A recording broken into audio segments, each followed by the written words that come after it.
Welcome back to your own YouTube channel একাগ্রতা classes. তোমরা যারা সেমিস্টার 5 এর স্টুডেন্টস আছো আন্ডার ক্যালকাটা ইউনিভার্সিটি এবং তোমাদের journalism and mass communication subject minor হিসাবে আছে, তাদের জন্য আজকের এই ভিডিওটি অত্যন্ত গুরুত্বপূর্ণ।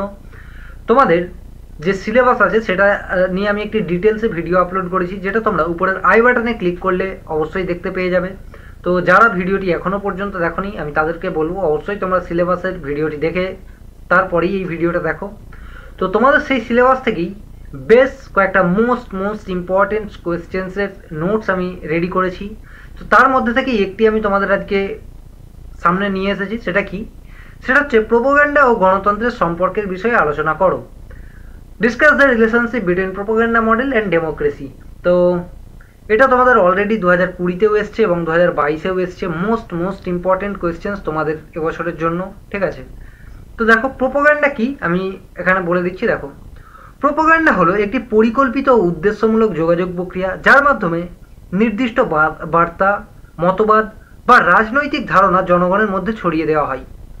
এটি সাধারণ তথ্য জানানো বা শিক্ষামূলক প্রচার নয়, বরং মানুষের মন, আবেগ এবং চিন্তাভাবনাকে প্রভাবিত করার জন্য ব্যবহৃত হয়। অর্থাৎ প্রোপাগান্ডা কি, যেটা পরিকল্পনা করাই হয়েছে এই উদ্দেশ্যে যে মানুষের মনকে কিভাবে অন্যদিকে কনভার্ট করা যায় বা মনকে প্রভাবিত করা যায়, এই উদ্দেশ্যেই বানানো হয়। এটা কোনো সঠিক তথ্য দেওয়াকে বোঝায় না। বোঝা গেল? কয়েকটা প্রোপাগান্ডার উদাহরণ কি, যেমন কয়েকদিন আগেই একটা সম্ভবত সিনেমা রিলিজ হয়েছে বা হবে, আই থিঙ্ক। তো তেজু মহল বা এই ধরনের কিছু একটা ছিল। তারপরে আরও একটা বড় প্রোপাগান্ডার উদাহরণ হচ্ছে কি, যে তোমাদের কয়েকদিন আগে থেকেই একটা গান সোশ্যাল মিডিয়ায় ভাইরাল হয়েছে এবং ইনস্টাগ্রামে রীতিমতো ট্রেন্ডিংয়ে চলছে। সেটা কি, মোদি হে তো মুমকিন হে। এই যে জিনিসটা, এটা আর কিছু ইতিবাচক প্রভাবও পড়েছে, কিছু নেতিবাচক প্রভাব পড়েছে। তো সেগুলোই হচ্ছে প্রোপাগান্ডা। তো দেখো তারপরে কি বলা হয়েছে। সাংবাদিকতা ও গণযোগাযোগের ক্ষেত্রে প্রোপাগান্ডা বিশেষ গুরুত্ব রাখে, কারণ মিডিয়া মানুষের চিন্তাভাবনা, মনোভাব এবং জনমত গঠনের প্রভাবশালী হাতিয়ার হিসাবে কাজ করে। অর্থাৎ এখনো পর্যন্ত মানুষ কি করে, মিডিয়াকে অত্যন্ত গুরুত্বের সঙ্গে নেয়, ঠিক আছে?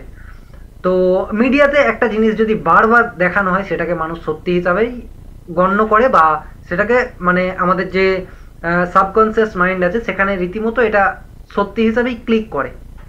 তারপরে কি, গণতান্ত্রিক সমাজে জনগণই সর্বোচ্চ ক্ষমতার উৎস। গণতান্ত্রিক সমাজে জনতাই সর্বোচ্চ ক্ষমতার উৎস মানে কি, কারণ গণতান্ত্রিক সমাজে মানুষ কি করে, গণতান্ত্রিক দেশে বা তোমাদের গণতন্ত্র দেশে কি করে, জনগণ নিজেই কি করে, ভোটের মাধ্যমে কি করা হয়, নিজের নেতাকে চুজ করে বা নিজের নেতাকে সিলেক্ট করে, ঠিক আছে? এখানে নাগরিকদের স্বাধীনভাবে তথ্য গ্রহণ, সমালোচনামূলক চিন্তা ও মত প্রকাশের অধিকার থাকে, যেটা আমাদের কনস্টিটিউশন আমাদের অধিকার দিয়েছে, আর্টিকেল 21, ঠিক আছে? কিন্তু এই স্বাধীনতার মধ্যে প্রোপাগান্ডার উপস্থিতি দ্বিমুখী প্রভাব ফেলে। দ্বিমুখী কি, কিছু ইতিবাচক প্রভাবও ফেলে, আবার কিছু নেতিবাচকও প্রভাব ফেলে। এটি কখনো জনগণকে সচেতন করতে সহায়তা করে, আবার কখনো ভুল তথ্যের মাধ্যমে জনমত বিকৃত করতে পারে। ভুল তথ্য যেমন কি, যেমন তেজমহল জিনিসটা সম্পূর্ণ ভুল তথ্যের উপর বেস করে মানুষের ভাবনাকে জাস্ট কি করা, মানে জাস্ট ব্যাঘাত ঘটানোর জন্য এগুলো করা চলছে বা বিকৃত করার জন্য। তারপর দেখো, গণতন্ত্রের মূল ভিত্তি হলো স্বচ্ছতা, তথ্যের স্বাধীনতা এবং জনগণের সক্রিয় অংশগ্রহণ। সাংবাদিকতা এই প্রক্রিয়াকে সচল রাখতে গুরুত্বপূর্ণ ভূমিকা পালন করে। তবে যখন প্রোপাগান্ডা মিডিয়ার মাধ্যমে মানুষের কাছে পৌঁছেই, তখন এটি গণতন্ত্রের স্বাভাবিক কার্যক্রমে প্রভাব ফেলতে পারে। অর্থাৎ মিডিয়ার কাজ কি, মিডিয়ার কাজ হচ্ছে কি, জনগণের সামনে সবসময় স্বচ্ছ জিনিস, সত্যিটাকে আনা, ঠিক আছে? কিন্তু যদি সেই মিডিয়াই প্রোপাগান্ডা ছড়ানো শুরু করে দেয়, তাহলে মানুষ কিসের উপরে ভরসা করবে? তাই দেখো, যেমন এখানে উদাহরণ একটা দেওয়া হয়েছে। উদাহরণস্বরূপ কি, নির্বাচনের সময় রাজনৈতিক দলগুলো মিডিয়ার মাধ্যমে তাদের বার্তা প্রচার করে। কখনো তারা তথ্যভিত্তিক প্রচারণা চালায়, আবার কখনো আবেগ ও মনস্তাত্ত্বিক প্রভাবের মাধ্যমে ভোটারদের প্রভাবিত করে। এমন পরিস্থিতিতে সাংবাদিকদের জন্য এটি একটি চ্যালেঞ্জ হয়ে দাঁড়ায়, কারণ তাদের দায়িত্ব হলো পক্ষপাতমুক্ত ও সত্যভিত্তিক সংবাদ পরিবেশন করা। তো মিডিয়ার সব থেকে বড় দায়িত্ব এখানে বলা হয়েছে যে সত্যভিত্তিক এবং পক্ষপাতহীনভাবে তাদের সংবাদ পরিচালনা করা। কিন্তু এখন বেশ কিছু মিডিয়া আছে, মেন স্ট্রিম মিডিয়া বলা চলে, তারা কি করে, বিভিন্ন পক্ষপাত নিয়ে করে, আবার কখনো সেটা দুদিক থেকেই কাজ করে, কখনো একদিক থেকে কাজ করে, এইভাবে চলছে। ঠিক আছে, তো এই প্রোপাগান্ডার আর একটা উদাহরণ দিতে গেলে বোঝানো যায়, পতঞ্জলি যে প্রোডাক্ট আছে, ঠিক আছে, সেটা কি করে, সম্পূর্ণ প্রোপাগান্ডা চালায় ধর্মের উপর। ঠিক আছে, কিছুদিন আগেই সম্ভবত একটা কি নিয়ে চলছিল বলো, রুহ আফজা আর একটা কি নাম দিয়েছিল, আমার ঠিক এই মুহূর্তে মনে পড়ছে না, সেটা নিয়েও একটা, এই যে ধর্মের মধ্যে এখানে কোনো তথ্য কিছুই নেই। ঠিক আছে, এটা কি করছে, মানুষের জাস্ট ভাবনাটাকে ঠেস পৌঁছানোর জন্য এগুলো করা হয়। প্রোপাগান্ডার মূল বৈশিষ্ট্য হলো উদ্দেশ্যমূলক প্রচার, তথ্যের আংশিক ব্যবহার, আবেগের মাধ্যমে প্রভাব এবং বার্তার পুনরাবৃত্তি। বারবার একই বার্তা প্রদর্শন বা প্রচার করা হলে মানুষের মনে বিশ্বাস জন্মায়, অর্থাৎ যেটা আমি বললাম যে একই জিনিস মানুষ বারবার যখন দেখতে থাকে তখন মানুষের সাবকনসিয়াস মাইন্ড কি করে, সেটাকেই ঠিক বলে মনে করে। ঠিক আছে, অর্থাৎ বলা চলে একটা মিথ্যাকে যদি বারবার বলা হয় সেটাকে সত্যির মতো মনে হয়। ঠিক আছে, তথ্যের আংশিক ব্যবহার বা তথ্যকে বিকৃতভাবে উপস্থাপন করলে জনগণ পুরো সত্যিটা জানতে পারে না। সাংবাদিকতার দৃষ্টিকোণ থেকে এটি একটি নৈতিক চ্যালেঞ্জ, কারণ তথ্য সরবরাহের ক্ষেত্রে পক্ষপাত বা ভুল তথ্য জনমতের বিকৃতির কারণ হতে পারে। গণতান্ত্রিক সমাজে সংবাদ মাধ্যমের ভূমিকা এতটাই গুরুত্বপূর্ণ যে সঠিক তথ্য, ব্যালেন্সড রিপোর্ট এবং দায়িত্বশীল সংবাদ পরিবেশনের মাধ্যমে জনগণকে সচেতন করা যায়। প্রোপাগান্ডার প্রভাব দুইভাবে পড়তে পারে, একটা হচ্ছে ইতিবাচক দিক হিসাবে, আর একটা হচ্ছে কি তোমার নেতিবাচক দিক হিসাবে। দেখো, উদাহরণস্বরূপ স্বাস্থ্য সচেতনতা, পরিবেশ সংরক্ষণ, শিক্ষামূলক বার্তা এবং সামাজিক সচেতনতা বৃদ্ধিতে প্রোপাগান্ডা কি করে, কার্যকর ভূমিকা পালন করে। এই ক্ষেত্রে মিডিয়া জনগণকে নৈতিক ও সামাজিকভাবে সচেতন করে, যার ফলে গণতন্ত্র শক্তিশালী হয়। অন্যদিকে নেতিবাচক দিক কি, নেতিবাচক দিক হিসাবে প্রোপাগান্ডা রাজনৈতিক, সামাজিক বা ব্যবসায়িক স্বার্থে জনমত বিকৃত করতে পারে। পক্ষপাতমূলক সংবাদ, তথ্যের আংশিক প্রকাশ বা গুজব ছড়িয়ে জনগণকে বিভ্রান্ত করা হয়। গুজব ছড়ানো অর্থাৎ 2000 টাকার নোটে চিপ আছে, এটাও একটা গুজব। এর ফলে গণতান্ত্রিক প্রক্রিয়ায় স্বচ্ছতা ক্ষতিগ্রস্ত হয় এবং সমাজে বিভাজন সৃষ্টি হতে দেখা যায় বা হতে পারে। নেক্সট দেখো, ডিজিটাল যুগে প্রোপাগান্ডার প্রভাব আরও বৃদ্ধি পেয়েছে। Social media, online news portal, blog এবং অন্যান্য ডিজিটাল প্ল্যাটফর্মের মাধ্যমে বার্তা দ্রুত ছড়িয়ে পড়ে। ফেসবুক, টুইটার, ইউটিউব, হোয়াটসঅ্যাপের মতো প্ল্যাটফর্মে নির্দিষ্ট তথ্য বা মতামত প্রচারের মাধ্যমে মানুষকে প্রভাবিত করা যায়। অনেকেই দেখবে তোমাদের যেগুলো কি বিনা ফ্যাক্ট চেক করেই কি করে, বিভিন্ন হোয়াটসঅ্যাপ ইউনিভার্সিটির খবর পরিবেশন করে বিভিন্ন জায়গায়। ঠিক আছে, যেগুলো ভুল খবর হলেও তারা সত্যি বলেই প্রচার করে, কেননা কি তাদের মধ্যে ওই প্রোপাগান্ডাটা ছড়িয়ে গেছে, তারা বারবার সেই জিনিসটা দেখেছে। ঠিক আছে, এগুলো তারা কি সেই মিথ্যাটাকেই বারবার দেখে তাদের সত্যি মনে হয়েছে। কখনো এই প্রভাব ইতিবাচক, যেমন শিক্ষামূলক বা সচেতনতা বৃদ্ধি, আবার নেতিবাচকও হতে পারে। সাংবাদিকদের জন্য এটি একটি বড় চ্যালেঞ্জ, কারণ তথ্যের সত্যতা যাচাই করা কঠিন হয়ে যায়। মিডিয়া হাউসের দায়িত্ব হলো তথ্যের স্বচ্ছতা বজায় রাখা এবং জনগণকে সত্য তথ্য জানানো, যাতে প্রোপাগান্ডা গণতন্ত্রের উপর নেতিবাচক প্রভাব না ফেলে। ঠিক আছে, কিন্তু মেনস্ট্রিম মিডিয়া যেগুলো আছে তারা কি তাড়াতাড়ি খবর পরিবেশন করার জন্য কি করে, বিভিন্ন জিনিস তারা এমন মানে টেলিকাস্ট করে দেয় যেগুলো কিনা বিনা ফ্যাক্ট চেক করেই জাস্ট কোথাও লিখে দিল যে, সাপোজ যদি এবিপি আনন্দ কিছু একটা টেলিকাস্ট করে লিখে দেয় যে এই ভিডিওর সত্যতা এবিপি আনন্দ যাচাই করেনি, জাস্ট এতটা লিখে একটা ভুল তথ্য ছড়িয়ে দিল। এটার কোনো মানে হয়? এই জিনিসগুলো করে থাকে, এগুলো সমাজে প্রচুর প্রভাব পড়ে, কিন্তু তাদের তো টিআরপি দরকার শুধু। সাংবাদিকতা ও গণযোগাযোগের দৃষ্টিকোণ থেকে প্রোপাগান্ডা জনমত গঠনের একটি গুরুত্বপূর্ণ হাতিয়ার। গণতান্ত্রিক সমাজে মিডিয়ার প্রভাব এবং প্রোপাগান্ডার ব্যবহার মানুষকে রাজনৈতিক, সামাজিক এবং সাংস্কৃতিকভাবে প্রভাবিত করে।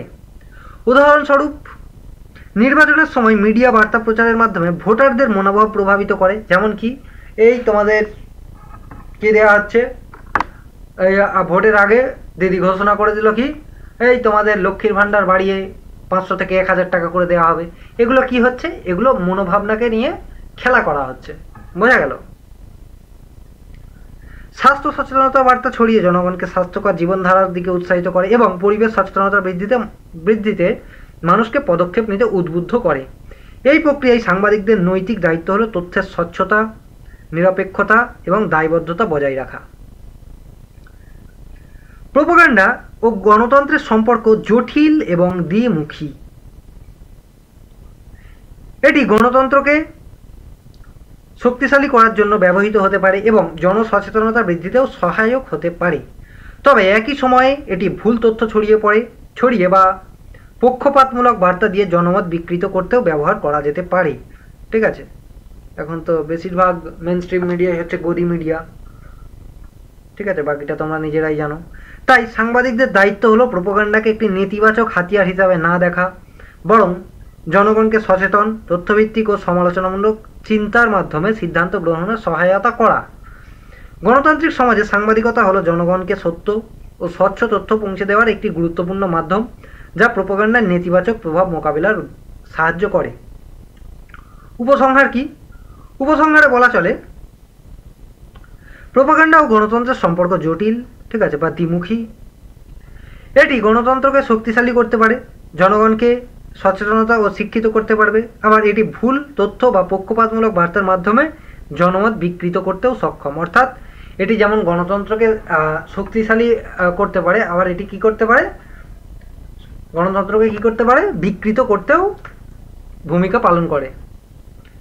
সাংবাদিকতার মূল লক্ষ্য হলো তথ্যের স্বচ্ছতা নিশ্চিত করা। সাংবাদিকতার মূল লক্ষ্য কি? তথ্যের স্বচ্ছতা নিশ্চিত করা, জনগণকে সত্য তথ্য জানানো এবং তাদের সমালোচনামূলক চিন্তার সুযোগ করে দেওয়া। গণতান্ত্রিক সমাজে প্রোপাগান্ডাকে সচেতনতার বৃদ্ধির হাতিয়ার হিসাবে ব্যবহার করলে এটি দেশের গণতান্ত্রিক প্রক্রিয়াকে আরও শক্তিশালী করতে সাহায্য করে বা করতে পারে। বোঝা গেল? তো এই হচ্ছে তোমাদের মোস্ট ইম্পর্টেন্ট একটি প্রশ্ন। এবারে বলবে যে দাদা আমরা যদি একটা বই পারচেজ করতে চাই, কোন লেখকের বই কিনবো বা কোন পাবলিশারের বই কিনবো? দেখো, তোমরা যদি মাইনর সাবজেক্টের জার্নালিজমের বই কিনতে যাও, জার্নালিজমের কোনো বই কিনতে গেলেই তোমরা সাজেশনস বা নোটস বই কিছুই পাবে না। ঠিক আছে, তোমরা একটাই কাজ করতে পারো, তোমরা যদি হার্ড কপি বুক পারচেজ করতে চাও আমাদের এখানে কন্ট্যাক্ট করো যে কোনো একটি নাম্বারে। ঠিক আছে, একমাত্র আমরাই অর্থাৎ একাগ্রতা ক্লাসের তরফ থেকেই শুধুমাত্র জার্নালিজমের সমস্ত বই পাবলিশ করা হচ্ছে। তোমরা যারা ইবুক পারচেজ করতে চাও তারাও এই নাম্বারে কন্ট্যাক্ট করতে পারো, তোমাদেরও মোটামুটি কি করা হবে, আমাদের অ্যাপ আছে একাগ্রতা ক্লাসেস, সেখানে অ্যাক্সেস দিয়ে দেওয়া হবে, সেখানে দেখতে পাবে। তোমরা বলবে যে দাদা প্রাইস কত? দেখো, এই যে হার্ড কপি বই যদি কেউ পারচেজ করতে চাও, মোটামুটি এটা তোমাদের বাড়িতে ডেলিভার হয়ে যাবে থ্রু দ্য পোস্ট। ঠিক আছে, বলা চলে ইন্ডিয়ান পোস্ট। সেটা মোটামুটি তোমার লেস দেন 3000 রুপিস থাকবে। ঠিক আছে, আর যারা ইবুক পারচেজ করতে চাও, আমি এখানে লিখে দিচ্ছি ইবুক, আর এটা হচ্ছে কি হার্ড কপি, এইচসি লিখে দিচ্ছি। ঠিক আছে, এটা মোটামুটি তোমাদের লেস দেন 3000, আর এটা তোমাদের যদি আজকে কেউ পারচেজ করতে চাও, বলা চলে মোটামুটি আমি আচ্ছা অফারটা রাখছি তোমাদের 30শে অক্টোবর। 30শে অক্টোবরের আগে যদি কেউ পারচেজ করো সফট কপি, তাহলে তাদের কত টাকা পড়বে? মাত্র 199। ঠিক আছে, এটা ইবুক, এটা কোনো হার্ড কপি হবে না। ঠিক আছে, আর হার্ড কপির প্রাইস 300 টাকার কমই থাকবে, এটা পরে বাড়তে পারে। বোঝা গেল? তাই আর হার্ড কপির স্টক খুব লিমিটেড। ঠিক আছে, হার্ড কপির স্টক লিমিটেড, তাই অবশ্যই করে যারা পারচেজ করতে চাও যত তাড়াতাড়ি সম্ভব যোগাযোগ করবে, কেননা একবার শেষ হয়ে গেলে এটা আর কোনোভাবে প্রিন্ট করা হবে না বা এটা বের করা হবে না, তখন শুধু তোমাদের সফট কপি অ্যাভেলেবেল করানো হবে। তো বোঝা গেল? আশা করি সমস্ত কিছু বোঝা গিয়েছে। এছাড়াও যদি তোমাদের কিছু কোয়ারিজ থাকে, কিছু প্রবলেম থাকে, তোমরা আমাদের কমেন্ট সেকশানে জানাও। অ্যান্ড অবশ্যই করে তোমরা যারা এখনও পর্যন্ত আমাদের হোয়াটসঅ্যাপ গ্রুপে জয়েন হওনি, নিচে দেওয়া লিঙ্ক থেকে জয়েন হয়ে যাও এবং আমাদের অ্যাপ একাগ্রতা ক্লাসেস ডাউনলোড করে নাও। Thank you.